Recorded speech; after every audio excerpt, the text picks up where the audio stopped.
Hey guys, Machines and Metal here. Just in the shop this beautiful morning working on this Honda GC190 pressure washer.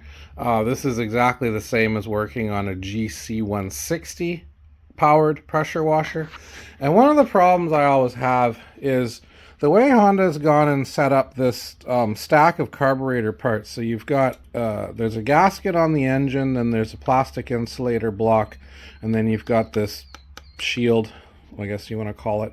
Then you've got the carburetor, and then you've got another gasket, and then you've got the plate that you mount the choke arm and the the airbox to, and then you've got, there's the choke rod right there. There's actually another gasket that goes here, and then to top it all off, you have to kind of jumble and jiggle this thing in between, down in between and on, and hook up this PCV pipe right on the side there.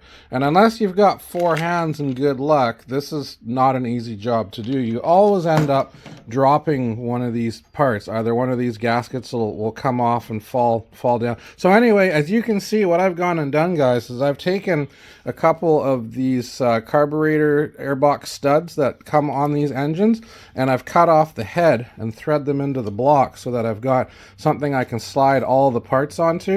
And once everything is on, once this is on there, all I got to do is carefully keep some pressure on it, thread this out by hand, they're loose, and replace it with the bolt that has the head on it, and everything stays together. It makes this job super easy. I've had to take this sort of thing apart 2-3 times to make sure that I've got all these parts in the right spot. This first time, every time. Anyway, just a little tip for the channel. Hopefully, if you guys are working on these little GC160 and 190 engines, this will be handy. You can make yourself a set of those studs, I guess, if you want to call them that, helper studs.